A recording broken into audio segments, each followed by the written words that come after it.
안녕하세요. 네. 법인세 회계 공개 특강인데, 유인물 나눠 드렸으니까, 인강으로는 그 유인물이 첨부 파일로 올라가 있을 겁니다. 인쇄하셔가지고 같이 참고하면서 봐주시면 되겠어요. 자, 일단은 먼저 설명을 좀 드리면, 이 법인세 회계라는 거는, 자, 세법상 법인세 부분을 듣고 들으셔야 되는 거예요. 알겠죠? 세법상 법인세를 듣고 기초적인 소양이 있는 상태로 들어주셔야지, 그게 없는 상태에서 이 회계상 법인세 회계를 모두 다 이해하는 건 불가능하기 때문에, 자, 법인세, 세법상 법인세 부분 듣고 들어주시기를 요청을 좀 드리겠습니다. 그래서 이제 공개 특강으로 올려드리는 거예요. 자, 일단은 기본적으로 가장 기초적인 외워야 될 순서부터, 회계 처리 순서부터 설명을 좀 드릴게요. 자, 일단은 이해하려고 하지 마시고 가장 처음에 회계 처리 순서를 설명드리는 거니까 그냥 그렇구나 하고 따라와 주시면 되겠습니다. 자, 법인세 회계는, 자, 이런 순서로 회계 처리해요. 가장 처음에 당기 법인세 부채 또는 자산을 회계 처리하고, 그 다음에 이연 법인세 자산 또는 부채의 증감을 회계 처리합니다. 그러고 나서 자본이 직접 부담하는 법인세, 이 자본에는 자본거래자본뿐만 아니라 여기서 말하는 자본은 기타 포괄손익도 포함이요, 당기순이익이 아닌 다른 항목이 부담하는 법인세를 회계 처리하고, 그 다음에 대차 차이가 법인세 비용이 되는 겁니다. 왜 그런지는 이따 설명드릴 테니까 그냥 가볍게, 여기는 좀 가볍게 일단 들어보세요. 자, 이때 동그라미 1번의 당기법인세 부채 또는 자산이라고 하는 거는, 얘는 세법 규정에 따른 납부 또는 환급할 세액을 말하는 거예요. 세법 규정에 따라서 납부할 세액이 발생하면 걔는 당기법인세 부채고, 세법 규정에 따라서 환급받을 세액이 발생하면 걔는 당기법인세 자산이 되는 겁니다. 법인세 배우셨으면 알겠지만 X1년도분 법인세는 언제까지 납부 또는 환급 받을 수 있죠? 언제까지 납부해야 되죠? 자, X1년 말로부터 3개월 이내, 90일 이내. 그러니까 X2년 3월 31일까지, 30일인가 31일인가, 제가 개념이 좀 아리까리한데 3월 31일까지라고 그냥 가정을 할게요. 3월 31일까지 납부를 해야 되지. 그러면 X1년 말 기준으로 요 당기법인세 부채는 뭐예요? 1년 이내에 현금 등 금융자산이 유출될 거니까 얘는 유동부채죠. 그죠? 당기법인세 자산은 어쨌든 이 당기법인세 자산, 얘도 환급받는 거잖아요. 얘도 X2년 중에 1년 이내에 나라로부터, 국세청으로부터 환급받을 거니까 얘는 유동자산이 됩니다. 알겠죠? 당기법인세 자산 또는 부채는 유동자산 또는 유동부채예요. 일단 한 가지 알고 가시고, 자, 그 다음에 이연법인세 자산 부채라는 거는 그냥 나중에 설명드리겠지만 또 나오겠지만 얘는 비유동자산 또는 비유동부채다, 이렇게만 좀 알고 갑시다. 정리하자면 당기법인세 자산 또는 부채는 유동자산 또는 유동부채고, 이연법인세 자산 또는 부채는 비유동자산 또는 비유동부채다. 왜 그러냐면 이연법인세 자산 또는 부채는 그 소멸 시점이 언제냐면 적어도 X1년 말로부터 1년 이후거든.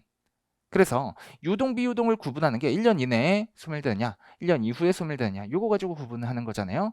그렇기 때문에 당기법인세 자산 부채는 유동 항목, 이연법인세 자산 부채는 비유동 항목으로 구분을 합니다. 자, 그럼 이 네 가지에 대한 좀 상세한 얘기를 하기 전에 일단 손익계산서 얘기를 먼저 해볼게요. 자, 칠판에 제가 좀 미리 써놨는데 회계상 손익계산서 양식을 그려보면 이렇게 되죠. 아이고, 죄송. 네.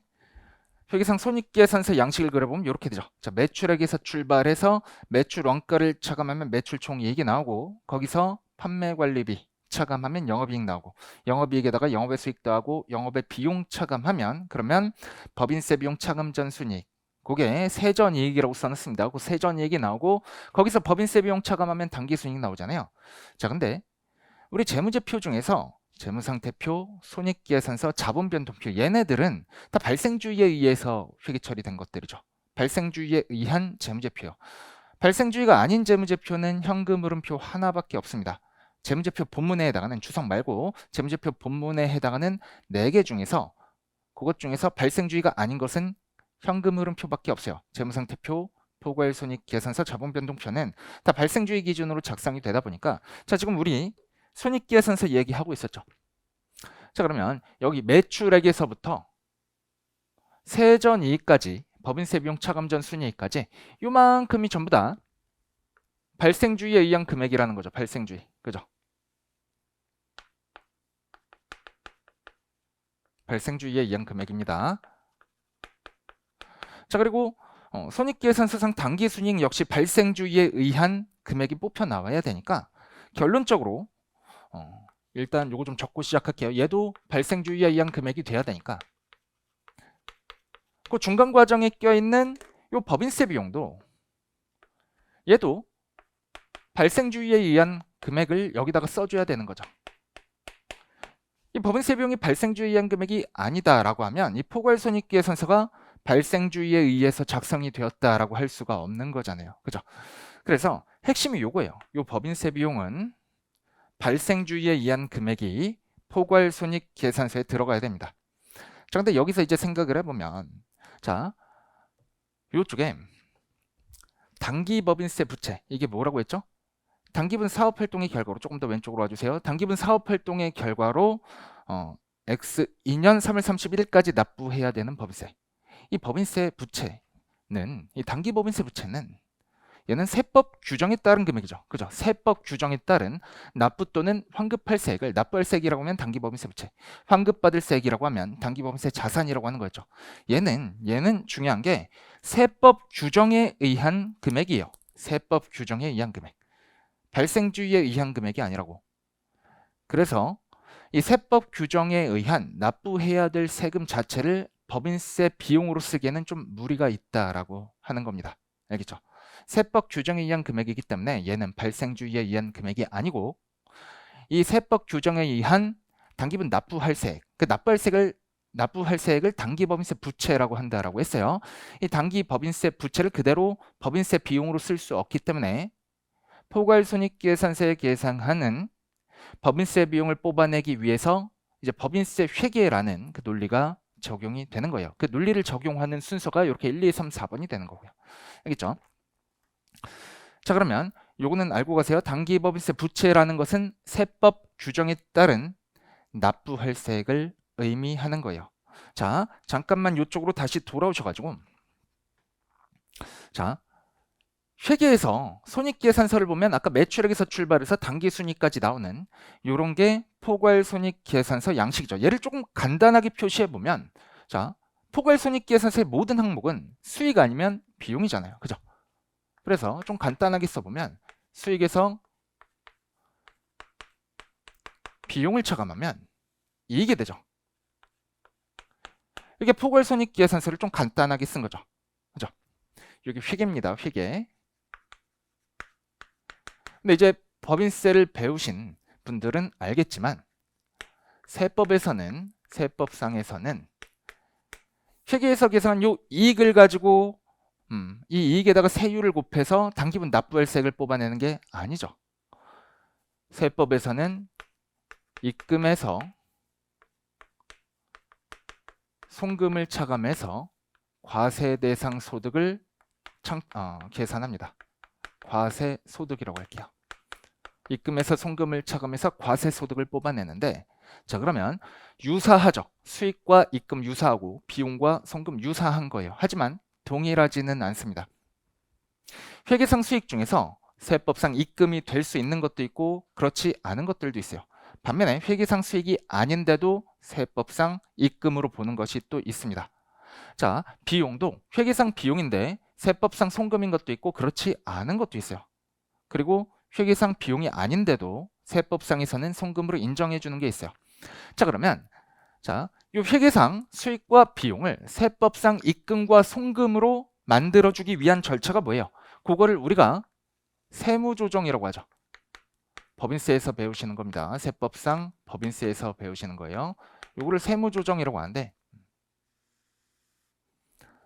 자, 그러면 수익에서 입금으로 만들어주기 위해서 어떤 세무조정이 발생하냐면 입금 산입 또는 입금 불산입이 발생하는 거죠.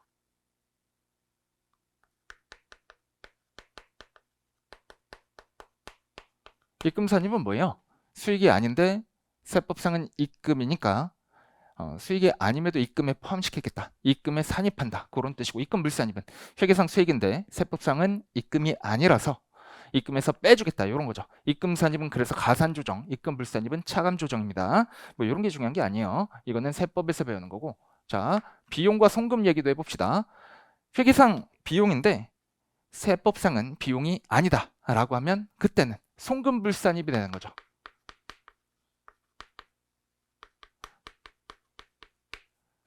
회계상 잠깐만 다시 얘기할게요. 회계상 비용인데 세법상 송금이다 이러면 세무조정할 필요 없는 거고, 회계상 비용인데 세법상 송금이 아니다 라고 하면 요 송금불산입 세무조정이 나오는 거고, 회계상 비용이 아닌데 세법상 송금이 된다 라고 하면 이제 송금산입 세무조정이 나오는 거죠. 자, 근데 요 세무조정보다, 요거 법인세에서 배우는 겁니다. 요 세무조정보다 중요한 게 뭐냐면, 이거보다 중요한 게 이제 세법에서 배우시는 소득처분이에요. 소득처분. 이게 왜 중요하냐? 자, 회계에서는 세법에서는 요 소득처분이 여러 가지가 있죠. 유보, 마이너스 유보, 기타 사회출보 이런 게 있는데, 회계에서는 얘를 두 가지로 구분해요. 일단 첫 번째로 유보 또는 마이너스 유보 세무조정, 그리고 나머지 세무조정, 이렇게 두 가지로 구분을 합니다.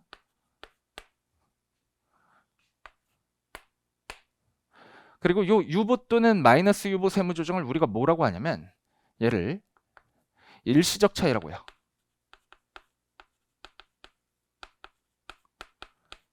나머지 세무조정을, 나머지 소득처분을 우리가 뭐라고 하냐면 얘를 영구적 차이라고 합니다. 자, 소득처분 중에서 유보 또는 마이너스 유보 소득처분을 우리가 일시적 차이라고 하고, 나머지 소득처분을 영구적 차이라고 해요. 자, 얘는 왜 일시적 차이냐면 유보 마이너스 유보 세무조정은 어디에서 발생한 거죠? 회계상 자산부채 잔액과 세법상 자산부채 잔액의 차이, 그게 기말에 유보 또는 마이너스 유보 잔액이잖아. 자본금과 적립금 조정 명세서 가표에 계상되는, 그죠? 세법을 배우시고 들어야 되는 겁니다. 그래서 자, 유보 마이너스 유보 세무조정은 세법상 자산부채와 회계상 자산부채의 차이예요. 그럼 요 회계상과 세법상의 자산부채 차이는 언제 없어져요?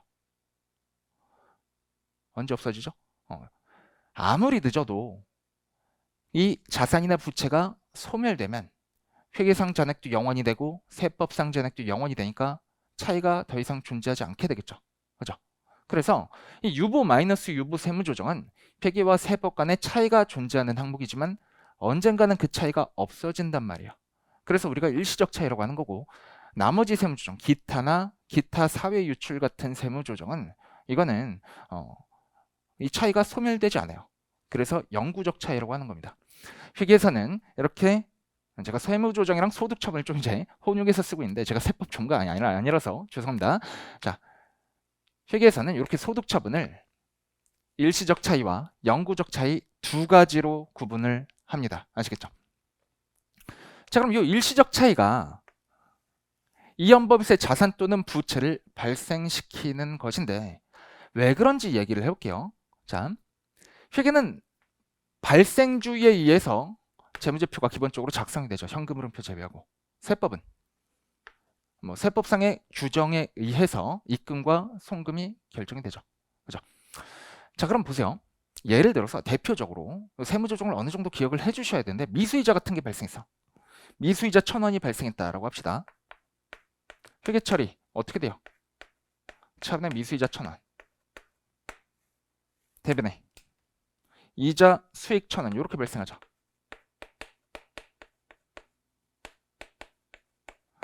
이게 X 1년도 회계 처리라고 해볼게요. 자, 이게 회계 처리인데 회계상은 이렇게 회계 처리했어요. 근데 세법에서는 이 미수이자 같은 거는 현금주의 바탕으로 입금과 송금을 따진단 말이에요. 그러면 자, 현금이 아직 안 들어왔죠. 얘는 세법상은 입금이 아닌 겁니다. 그럼 어떤 세무조정이 발생하느냐? 자, 요 회계 처리와 관련해서 송금산입 1,000원 마이너스 유보 세무조정이 발생하죠. 요거는 세법에서 배우시는 거예요. 송금산입 1,000원 마이너스 유보 세무조정이 발생합니다. 그럼 이 송금산입 1,000원 마이너스 유보 세무조정은 자, 언제 없어져요? X 2년도에 가서 미수이자가 현금으로 회수가 되겠죠. 그러면 회계상 회계 처리는 어떻게 되냐면 요 미수이자 1,000원을 현금으로 회수하는 이런 회계 처리가 나올 것이고,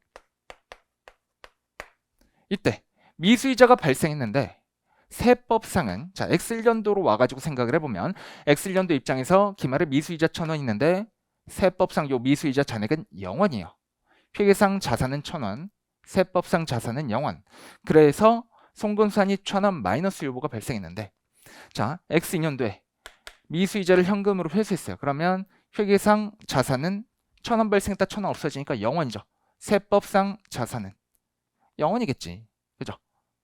미수이자 세법상 0원이잖아요. 그래서 이 미수이자에 대한 회계상과 세법상의 잔액 차이가 X2년도 가면 없어진단 말이에요. 그러면 이제 이때 세무조정이 이렇게 나오죠. 입금산입 또는 송금물산입. 입금산입과 송금물산입 이런 거 구분할 필요 없죠. 가산조정인지 차감조정인지만 구분하시면 됩니다. 입금산입 1,000원, 유보 이런 세무조정 나오지. 자, 그러면 X1년도 입장에서 요 송금산입 1,000원 마이너스 유보 세무조정, 얘는 X2년에 추인될 것이 예정돼 있는 거잖아요. 그죠? X2년에 입금산입 혹은 송금불산입 1,000원 유보로 추인될 것이 예정이 돼 있다 라고 하면, 자, X1년도 입장에서 예상하기를 X2년도에 이 세무조정으로 인해서, 입금산입 1,000원 유보 세무조정으로 인해서 나의 과세소득이 1,000원만큼 증가하죠. 그럼 나의 과세소득이 1,000원만큼 증가하면 거기에다가 X2년도의 세율을 곱한 것만큼 내가 납부해야 할 세금이 증가하는 거지. 그게 뭐예요? 부채잖아, 부채. 자, 자산, 부채, 자본, 수익, 비용의 정의 한번 보고 갈까요? 자, 부채 정의가 뭐였어요? 과거 사건의 결과로 기업의 경제적 자원을 이전해야 하는 현재 의무. 그죠? 자, 여기서 보시면 X1년도 입장에서 현재 의무가 존재하게 되는 거지. 과거 사건, 이 미수이자가 발생했다는 과거 사건의 결과로 세무조정이 발생해서 X2년도 이후에 내가 요 입금산입 1,000원에다가 X2년도 세율을 곱한 것만큼 세금을 더 내야 하는 그런 의무가 생기는 거죠. 그런 게 뭐예요? 부채의 정의를 충족하니까 이런 게 이연법인세 부채가 되는 거예요. 알겠죠? 그래서 X2년 세율이 각각 뭐 X1년의 세율 30%, X2년의 세율 20%라고 하면, 자, 요 1,000원에다가 소멸 시점의 세율 30% 아니죠. 요 소멸 시점의 세율 20%를 곱한 200원만큼이 내가 X2년도에 추가로 내야 될 세금이 되는 거잖아요. 그래서 200원만큼 이연법인세 부채를 계상해 줘야 되는 겁니다. 자, 그러면 사례를 또 다른 걸 들어볼게요. 예를 들어 이런 얘기 해봅시다. 회계상 감가상각비를 1,000원 계상했는데 세법상 감가상각비 한도가 800원이에요. 그러면 자, B가 감가상각비 1,000원, 세법은 한도가 800원. 그럼 세무조정 어떻게 발생하죠? 송금불산입 또는 입금산입 200원, 유보 발생하지. 요게 X1년도. 그죠? 회계에선 어떤 회계 처리했어요? 차분의 감가상각비 1,000원, 대분의 자산 또는 감가상각 누계액 1,000원 이런 회계 처리했을 텐데, 자, 세법에선 감가상각비 한도가 800원밖에 안 되기 때문에 송금불산입 또는 입금산입 200원, 유보 이런 세무조정이 발생했단 말이지. 그럼 얘는 X2년도 이후에 언젠가 자산이 없어질 때 세법과 회계 간의 자산 잔액의 차이가 더 이상 존재하지 않게 되는 시점에 이게 추인이 될 거잖아요. 송금산입 마이너스 유보로 추인이 되죠.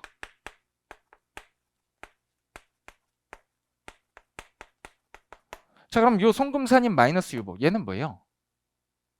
얘는 미래 시점에 내가 납부해야 될 세금을 줄여주는 효과가 있는 거지. 얼마만큼? 요 200원의 미래 시점의 세율을 곱한 것만큼. 그죠? 자, 그러면 얘는 자산의 정의를 충족하죠. 그래서 이연법인세 자산이 되는 겁니다. X1년도의 세율을 20%, X3년도의 세율을 30%라고 이번엔 가정을 해볼게요. 그러면 자, X2년도 이후의 세율을 30%라고 가정해볼게요. 그럼 이 200원의 X2년도 이후의 세율 30% 곱한 60원만큼이 이연법인세 자산이 되는 거예요. 알겠죠? 자, 그럼 이연범세 자산과 부채에 대한 개념을 대략적으로는 좀 이해를 하셨을 거라고 보고, 여기 잠깐만 다시 가볼게요. 제가 유인물 나눠드린 거. 자, 그래서 이연범세 자산 부채는 증감을 회계 처리하는 거예요. 증감을 회계 처리하는데, 이때 이연범세 자산의 잔액이라는 건 어떻게 되냐? 아까 봤죠? 일시적 차이 잔액 곱하기 미래세율. 요게 이연범세 자산 또는 부채의 잔액이 되는 거예요. 알겠죠? 그 일시적 차이 잔액이라고 하는 거는 자적가표에 계상되어 있는 세법상 자산부채와 회계상 자산부채의 차이금액 잔액을 말하는 거예요. 알겠죠? 좀 어려울려나? 자, 아무튼 그렇습니다. 이연범세 자산은 왜 자산이야? 이연범세 자산을 다른 말로 하면 차감할 일시적 차이입니다. 이연범세 부채를 다른 말로 하면 가산할 일시적 차이야. 정정할게요. 이연범세 자산은 차감할 일시적 차이에 미래세율 곱한 거. 이연범세 부채는 가산할 일시적 차이에 미래세율 곱한 거예요. 왜 그러냐? 자, 차감할 일시적 차이라는 거는 미래 시점에 차감할 일시적 차이를 우리가 차감할 일시적 차이라고 하는 거죠. 그러면 여기 세무조정을 따지면 뭐예요? 입금산입 유보 세무조정이지. 입금산입 유보 세무조정은 미래 시점에 송금산입 마이너스 유보로 추인이 되니까 얘는 미래 시점에 내가 납부해야 할 세금을 줄여주는 효과가 있는 거죠. 얼마만큼? 그 송금산입 마이너스 유보로 추인되는 금액의 미래 시점 세율을 곱한 것만큼. 그죠? 송금산입 마이너스 유보 세무조정은 미래에 입금산입 유보로 추인될 거고, 그 추인되는 입금산입 유보 금액의 미래 시점 세율을 곱한 것만큼, 미래 추인될 소멸될 시점의 세율을 곱한 것만큼 내가 납부해야 하는 세금을 증가시키는 효과가 있죠. 그게 이연법인세 부채죠. 자, 그래서 일시적 차이 곱하기 미래 세율이 그게 이연법인세 자산 또는 부채 기말 잔액이 되는 거예요. 일단 이렇게만 좀 알아주시고, 자, 그 다음에 이제 세 번째로 자본이 직접 부담하는 법인세, 얘를 회계 처리해 주셔야 되는데, 자, 이게 대표적인 게 뭐가 있냐면 자기주식 처분 손익 같은 게 있어요. 예를 들어서 또 사례 한번 들어볼게요. X년도에 자기주식 처분 손익이 이익으로 자기주식 처분 이익이 1,000원 발생했다라고 해봐요. X년도 세율은 20%예요. 자, 그러면 법인세를 배우셨으면 아시겠지만, 세법에서 법인세를 배우셨으면 알겠지만, 자, 자기주식 처분 이익, 얘는 회계상은 당기손익 항목은 아니죠. 근데 세법에서 입금으로 보죠. 그래서 입금산입 기타 세무조정이 발생하잖아요. 그죠? 자, 근데 이 자기주식 처분 이익과 같은 세무조정은, 그럼 자 생각을 해보면 당기법인세 부채를 발생은 시켜. 그죠? 내가 납부해야 될 세금을 증가는 시키지. 입금산입 기타로 인해서 내가 납부해야 될 세금을 그 입금산입 기타 금액 1,000원에다가 당기세율 20% 곱한 것만큼 증가시키죠. 근데 이 증가시킨 원천이 뭐예요? 당기손익 항목이 아니라 자본 항목이잖아. 그러면 요 1,000원에 20% 곱한 200원, 요것만큼 내가 납부해야 될 세금이 늘어나는데, 얘를 당기손익 계정인 법인세 비용으로 회계 처리하는 게 타당한가? 라고 물어보면 그렇지 않다라는 말이지. 그래서 당기손익 이외의 항목이 발생시킨 법인세 납부액은 법인세 비용이 아니라 해당 항목에 직접 반영하는 형식으로 회계 처리해줘야 돼요. 그게 자본이 직접 부담하는 법인세예요. 자, 그래서 1,000원에 이번엔 당기세율입니다. 당기세율 20% 곱한 200원만큼 내가 납부해야 될 세금이 증가하죠. 당기분 납부해야 될 세금이 증가하고, 그만큼은 자기주식 처분 이익에서 직접 차감하는 식으로 회계 처리해줘야 되는 거예요. 자, 그러면 회계 처리 풀로 해볼게요. X년도에 뭐 자기주식을 2,000원에 샀던 걸 3,000원에 팔았다라고 해봅시다. 현금 3,000원 들어오고, 자기주식이 2,000원 감소하고, 자기주식 처분 이익이 1,000원 발생하죠. 자, 그럼 이 자기주식 처분 이익은 회계상은 당기순이익 항목이 아닌데 세법상은 입금에 해당하기 때문에 입금산입 기타 세무조정을 발생시키고, 그거로 인해서 내가 납부해야 될 세금, 단기분 사업 활동의 결과로 납부해야 될 세금이 200원만큼 증가하는 거죠. 20%인 단기 세율 곱한 200원만큼 증가하는 거지, 단기 법인세 부채가. 그럼 그 증가하는 단기 법인세 부채 회계 처리해 주는 겁니다. 단기 법인세 부채 200원만큼 증가시켜 주는데, 자, 이게 법인세 비용이냐 라고 하면 그렇지 않다라는 거예요. 얘는 자기 주식 처분 이익에 직접 반영해 줘야 된다 라는 겁니다. 자, 그래서 여기로 와보시면 가장 처음에 세법 규정에 따라서 납부해야 될 세금을 계산하면 그게 단기법인세 부채예요. 만약에 환급받을 세금이 발생했다라고 하면 걔는 단기법인세 자산이 발생하는 거겠죠. 그걸 가장 먼저 회계 처리해 주시고, 그 다음에 이연법인세 자산부채 증감을 회계 처리해 주시고, 그 다음에 자본 또는 기타 포괄 손익 항목이 직접 부담하는 법인세를 회계 처리하고 나면 대차 차이로 법인세 비용이 노출된다라는 거예요. 이게 왜 법인세 비용이 대차 차이냐? 이거를 궁금해하시는 분이 있을까봐 제가 자산부채 자본 수익 비용의 정의 중에서 수익과 비용의 정의를 축약해서 한번 설명을 해드리면, 수익과 비용의 정의 자체가 뭐예요? 수익과 비용이라는 거. 그러니까 단기손익 계정들은 뭐냐면, 자, 자산 빼기 부채의 잔액인 순자산 또는 자본의 증가 또는 감소로서 주주와의 거래가 아닌 것, 이게 수익 또는 비용이잖아. 단기손익 계정을 뭉뚱그려서 한꺼번에 정의하자면, 수익과 비용을 따로 나눠서 정의하지 말고 단기순이익의 이익 개념으로 정의를 하자면, 자본의 증감으로써 주주와의 거래로 인한 것이 아닌 것이 이제 단기손익 계정이 되는 거잖아요. 그죠? 그럼 여기서 보면, 자 보세요. 자산 또는 부채, 자산 또는 부채의 증감. 1번, 2번은 자산 또는 부채의 증감이죠. 이 자산 또는 부채의 증감으로써 자본에 반영할 게 아닌 것들, 주주와의 거래로 인한 게 아닌 것들, 혹은 기타 포괄 손익에 반영할 게 아닌 것들, 이런 것들이 법인세 비용이 되는 거예요. 알겠죠? 그래서 순액으로 회계 처리해보면 어떻게 되냐? 자, 가장 처음에 단기법인세 부채가 발생했다라고 가정을 해볼게요. 단기법인세 부채가 발생한 거예요. 그럼 단기법인세 부채, 세법상 규정에 따라서 계산된 단기법인세 부채, 얘를 가장 먼저 회계 처리하는 거예요. 1번.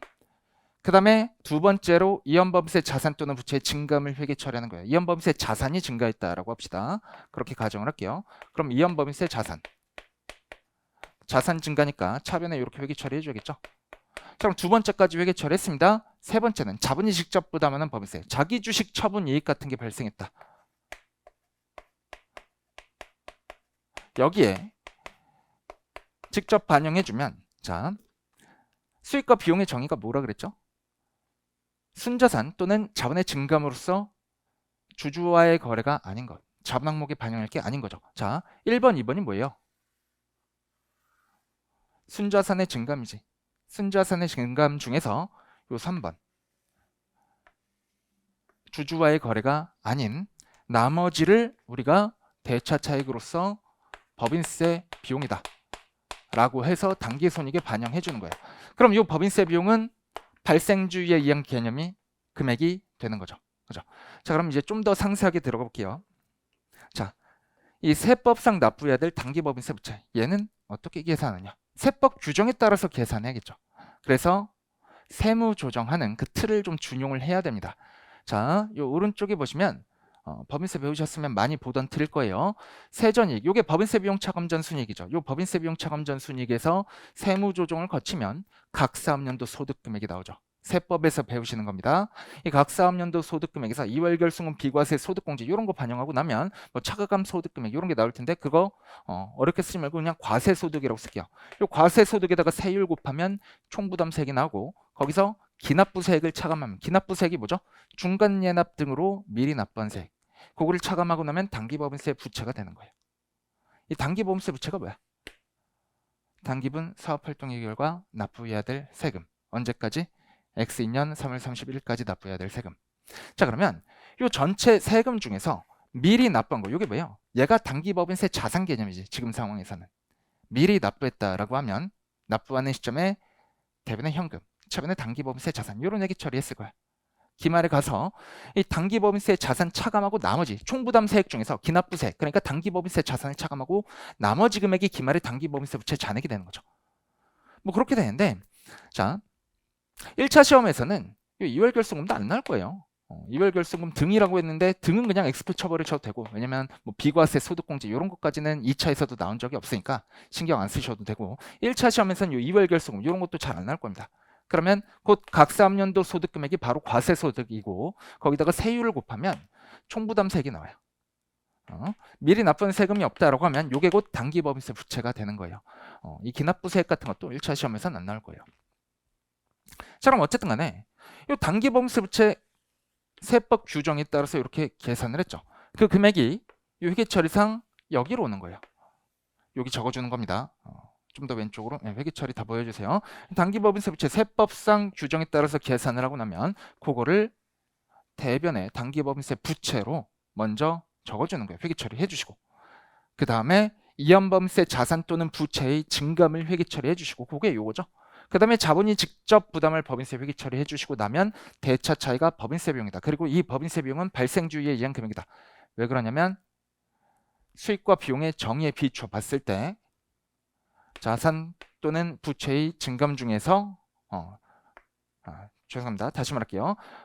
자산 또는 자산 빼기 부채인 순자산의 증감 중에서 주주와의 거래로 인한 것을 제외 또는 기타 포괄손익으로 인식한 것을 제외하면 나머지가 단기손익에 부담할 항목이기 때문에 이게 이제 발생주의에 의한 법인세 비용의 정의에 정확하게 부합한다라는 것이죠. 그래서 요거의 순서대로 1, 2, 3, 4번의 순서대로 회계 처리를 해 주셔야 되는 거예요. 자, 그럼 조금 더 상세하게 들어가 볼게요. 자, 이제 세법상 요 세무 조정하는 틀 있죠? 요거를 이용해서 문제를 좀 풀 건데, 자, 거기 계속 비춰주세요. 일단은 어떤 문제를 풀 거냐면, 지금까지는 책이 없으셔도 됐지만 지금부터 이제 책이 조금 있어야 되는데, 제가 사례 하나만 풀어 드릴 겁니다. 기본서에 예제 5번을 보시면 되는데 1094쪽이에요. 1094쪽. 1094쪽.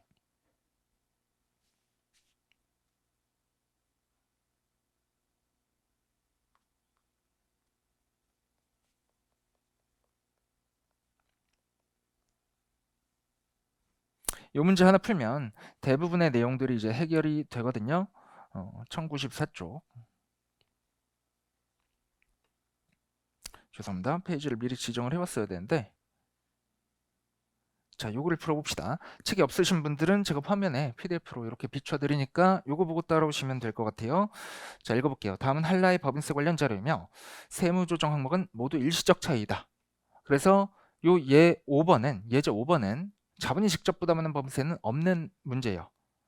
일단 요거 풀고 한 문제 정도만 다 풀 겁니다. 자, 보시면, 자, 쭉 오셔가지고 문제 보시면 다음은 한라의 법인세 관련 자료이며 세무조정 항목은 모두 일시적 차이다 라고 해서 파란색 박스 안에 법인세 비용 차감 전 순이익이 X년도에 50만 원 나와있죠. 자, 여기다가 세법 틀에다가 50만 원 적어주시는 거예요. 그리고 세무조정이 영구적 차이는 없었습니다. 일시적 차이가 하나 있는데 8만 원 마이너스 유보가 X1년도에 발생했어요. 그럼 세무조정 다 하고 나면 과세소득이 얼마 되죠? 이월결손금 같은 거 없다라고 가정을 하면 각 3년도 소득 금액이 곧 과세소득이니까 42만 원 되죠. 요 각 3년도 소득 금액에서 뭐 이월결손금 같은 거 없으니까 그게 곧 과세소득이 되고, 요 각 3년도 소득 금액의 단기세율 몇 %예요? 거기 파란색 표 안에 보시면, 파란색 박스 안에 보시면 단기세율 30%죠. 요거 곱해주시면 부담할세가 얼마 나와요? 42만 원 곱하기 30% 하면 12만 6천 원 나와요. 기납부세액 같은 거 없습니다. 그러면 단기법인세 부채가 곧 12만 6천 원 나오죠. 이거를 먼저 회계 처리해 주는 겁니다.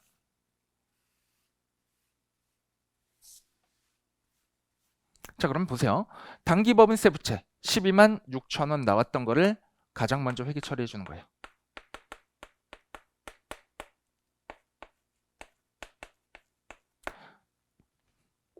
자, 그 다음에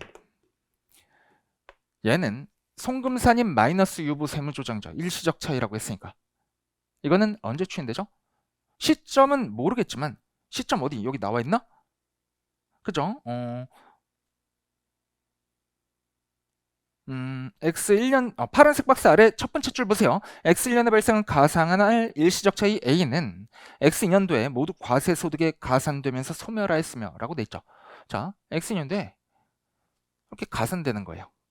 X1년도 입장에서 이렇게 가산돼서 추인될 것으로 예상을 하는 거지. 뭐 이 시점이 중요한 건 아니에요. 왜 그러냐면 자, X2년도 이후 세율이 모두 다 25%잖아. 여기가. 이렇게 X2년도 이후 세율이 동일하다라고 하면 X2년도와 X3년도를 구분하실 필요가 없어요. 그냥 X2년도 이후라고 이렇게만 적어주시면 돼요. 자, 그러면 이 8만 원의 차감의 일시적 차이는 X2년도 이후에 플러스 8만 원으로 추인될 거고, 그러면 이 플러스 8만 원에 25% 세율을 곱하면 얼마죠? 2만 원이죠. 그 2만 원만큼 내가 미래에 납부해야 될 세금을 증가시키는 효과가 있죠. 그게 뭐예요? 이연 법인세 부채죠. 그죠? 이연 법인세 부채가 되지. 8만 원 곱하기 25% 하면 2만 원이니까 2만 원만큼 이연 법인세 부채를 인식해 줘야 되는 거예요. 자, 이연 법인세 부채, 이연 법인세 자산. 얘는 재무상태표상 항목이기 때문에 자, 기말의 일시적 차이 잔액에다가 요 세율, 미래 소멸 시점의 세율을 곱하면 그게 단기 중 증감 내용이 되는 게 아니고 증감한 금액이 되는 게 아니고 기말 잔액이 되는 건데, 자, 문제 보시면 기초에 전기 2월 일시적 차이는 없다 라고 파란색 박스 아래 두 번째 줄에 있어요. X1년 초 현재 전기 2월 일시적 차이는 없다. 전기 2월 된 일시적 차이는 없기 때문에 기초에 유보 마이너스 유보 잔액은 없고 일시적 차이도 없고, 그러니까 기초의 이연법세 자산부채 잔액은 0원인 거죠. 그래서 8만 원 곱하기 25% 2만 원이 그게 전부 다 단기 발생분이 되는 거지. 기말 잔액이면서 단기 발생분이 되는 거죠. 기초가 0원이었고 기말이 2만 원이니까 단기 발생분 2만 원 되는 것이고, 자, 그러면 이 문제 자본이 직접 부담할 법인세 없죠. 자, 요게 1번, 요게 2번, 그 다음에 3번에 자본이 직접 부담할 법인세 얘는 없죠. 그러면 나의 마지막에 네 번째가 뭐예요? 법인세 비용 대차 차이로 계산된다 그랬죠? 자, 12만 6천 원 더하기 2만 원 해주시면 단기 법인세 비용은 14만 6천 원 되겠죠. 이렇게 회계 처리하면 끝나는 겁니다. 이 상황에서 이제 문제에서 물어보는 게 실제 시험에서 기말에 단기 법인세 부채 잔액은 얼마냐? 12만 6천 원. 기말에 이연 법인세 자산 잔액은 없고 이연 법인세 부채 잔액은 얼마냐? 2만 원. 단기 법인세 비용은 얼마냐? 요 14만 6천 원. 이렇게 답해 주시면 되는 거예요. 어렵지 않죠? 자, 그러고 나서 이제 예제 5번에 물음 2번 와보시면 X2년도 법인세 비용을 인식하는 회계 처리를 하라 라고 되어 있습니다. 그 다음에 가정 보시면 단 세무상 결손금이 사용될 수 있는 과세소득의 발생 가능성은 높다라고 되어 있어요. 세무상 결손금이 사용될 수 있는 과세소득의 발생 가능성은 높다. 거기 밑줄 좀 쳐주시고요. 밑줄 치고 화살표 빼가지고 이렇게 좀 적어둡시다. 밑줄 친 거 화살표 빼가지고 이연법인세 자산을 한도 없이 모두 인식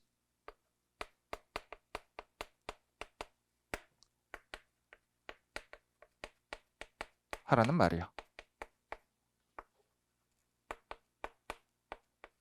나중에 배우겠지만 그 이연법인세 자산은 한도 내에서 인식합니다. 근데 이런 말이 나오면 이연법인세 자산을 한도 없이 모두 인식해라 라는 말이야. 왜 그런지는 이따 설명을 좀 드릴게요.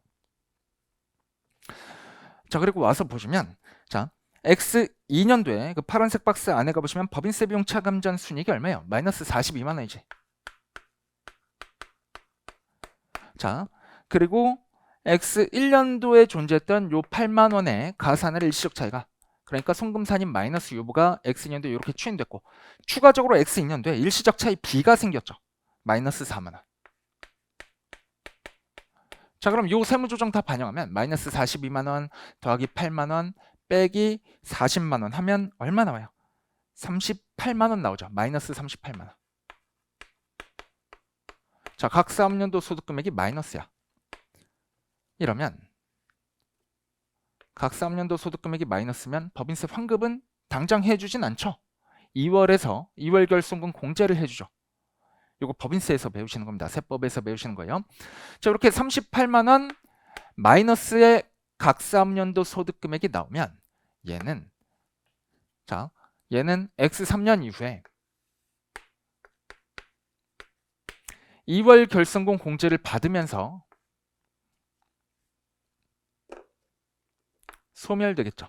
이 마이너스 38만 원은 X 3년도 이후에 지금 한도가 없다라고 했으니까 38만 원 전액이 각 사업년도 소득금액에서 차감되면서 내가 납부해야 될 세금을 줄여주는 효과가 있겠죠. 얼마만큼?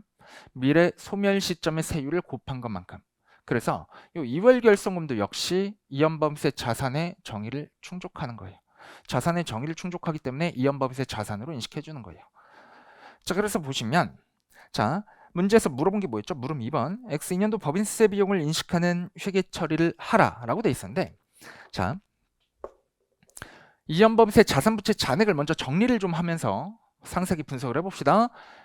X 1년 초, 그러니까 X 0년 말에 이연법인세 자산부채 잔액은 없었다라고 문제에서 가정했죠. X 1년 말 잔액은 얼마였어요? 자산은 0원이었고 이연법인세 부채 잔액은 8만 원에 25% 세율 곱한 2만 원이었지. X 2년도 말의 잔액은 얼마가 돼요? X 2년도 말은 이 8만 원은 소멸돼서 없어졌고요. X 2년도에 요 마이너스 4만 원은 X 3년도 이후에 플러스 4만 원으로 추인될 것이고, 그러면 요 플러스 4만 원에 X 2년도 이후의 세율 25% 곱한 것만큼 내가 납부해야 될 세금을 증가시키니까 얘는 이연법인세 부채죠. 이 결손금은요, X 3년도 이후에 38만 원만큼 나의 과세소득을 감소시키는 효과가 있으니까 요 마이너스 38만 원에 미래 소멸 시점의 세율 25% 곱한 것만큼 내가 납부해야 될 세금을 줄이는 효과가 있고, 그 곱한 금액만큼이 이연법인세 자산에 해당되는 거죠.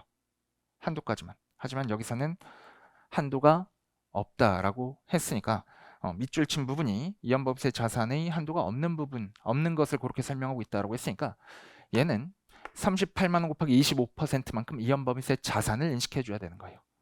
자, 그러면 이연법인세 부채 잔액은 기말이 얼마죠? 4만 원 곱하기 25% 하면 만 원이 되죠. 잠깐만. X 3년도 이후 적용 세율이 20%네. 죄송합니다. 이게 20%라면 X 2년 말에 이연법인세 부채 잔액은 얼마예요? 자, 마이너스 4만 원이 발생했고 얘가 X 3년도 이후에 플러스 4만 원으로 추인될 것으로 예상하는데 이 플러스 4만 원에 20% 곱한 것만큼 내가 납부할 세금이 늘어나는 것으로 예상해야 되죠. 그러니까 4만 원 곱하기 20%의 8천 원만큼 이연법인세 부채가 기말에 존재하는 거지. 이연법인세 자산은 이 38만 원에 20% 세율 곱한 것만큼 곱하면 얼마죠? 7만 6천 원인가? 그만큼 미래 시점에 내가 내야 할 세금을 줄여주는 효과가 있는 거죠. 그래서 이연법인세 자산이 7만 6천 원만큼 기말에 존재하는 겁니다. 자, 그러면 이때 회계 처리해 볼게. 자, 보세요. 마이너스 42만 원. 요게 문제 파란색 박스 안에서 주어진 세전 얘기죠. 세전 손실이네. 세전 손실에서 세무조정 반영하고 나면 각 사업년도 소득 금액이 마이너스 38만 원 되고, 자, 마이너스 38만 원에 25% 곱해서 당기보험세 자산이다. 이렇게 생각하시면 안 돼요. 왜냐면 이 마이너스 38만 원은 자산성이 있어야만 이연법인세 자산으로 인식하는 거지. 그것도 이연법인세 자산이지 이건 당기보험세 자산으로 회계 처리한 게 아닙니다.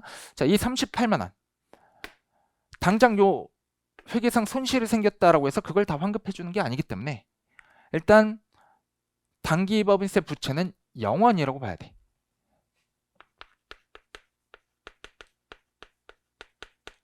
당기분 사업활동의 결과 납부해야 될 세금은 0원이죠. 이게 가장 처음 회계 처리예요. 마이너스 38만 원의 과세소득으로 인해서 내가 납부해야 될 세금은 0원이 되는 거지. 내가 납부해야 될 세금은 0원입니다. 그리고 이제 두 번째로 회계 처리해야 될 게 뭐예요? 이연법인세 자산부채 증감을 회계 처리해 줘야 되는데, 자, 이연법인세 자산 얼마 증감했어요? X인년도 0원에서 76,000원으로 76,000원 증가했죠. 이연법인세 자산 76,000원 증가 회계 처리해 주시고, 이연법인세 부채는요 2만원에서 8,000원으로 12,000원 감소했죠. 그러면 12,000원만큼, 아이고, 이연법인세 부채네, 부채가 감소하는 거니까 2번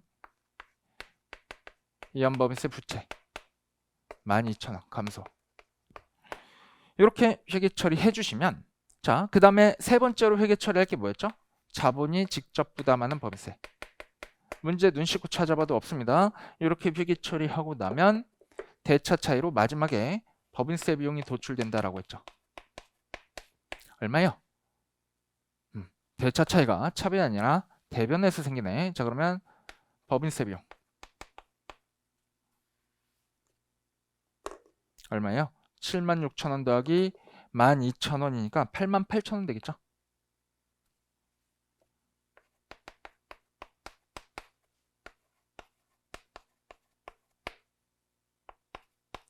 이렇게 법인세 비용이 대변에 이렇게 회계 처리될 때는 법인세 수익이라고 쓰는 겁니다. 알겠죠? 그래서 자, 법인세 비용 마이너스 88,000원 또는 법인세 수익 88,000원이 발생한다. 이렇게 생각하시면 되는 거예요. 문제에서 뭘 물어보냐면 기말의 당기 법인세 부채 잔액은 얼마냐? 0원. 기말의 이연법인세 자산 잔액은 얼마냐? 76,000원. 이연법인세 부채 잔액은 기말에 얼마냐? 12,000원. 이렇게 답해 주시면 됩니다. 그리고 법인세 비용 금액은 얼마냐? 라고 하면 법인세 수익 88,000원이다. 또는 법인세 비용이 마이너스 88,000원이다. 이렇게 답해 주시면 돼요. 알겠죠? 자, 근데 나중에 또 배우겠지만 단기법인세 자산과 부채를 상기할 수도 있고 이연법인세 자산과 부채를 상기할 수도 있어요. 그렇게 상기 요건을 충족하는 경우에는 죄송합니다. 이연법인세 부채 잔액이 지금 8,000원이죠. 기말 잔액은 요거지. 회계 처리는 이렇게 되지만 기말 잔액은 이렇게 되는 거죠. 자, 상기 요건을 충족하는 경우에는 이연법인세 자산과 부채를 상기해서 순액으로 기말 재무상태표에 표시해줘야 되기 때문에 기말에 이연법인세 자산 또는 부채가 얼마냐라고 하면 76,000원에서 8,000원 뺀 68,000원인가요? 68,000원에 이연법인세 자산이 존재한다. 이렇게 답해 주시면 되는 거예요. 따로 언급이 없다면 총액으로 답해 주시고 따로 언급이 있다면 요거를 상기해서 순액으로 자산 68,000원이다. 이렇게 답해 주시면 되겠습니다. 자, 잠깐만 쉬었다가 제가 칠판 지우고 사례 문제 하나만 더 풀어보고 종료하겠습니다.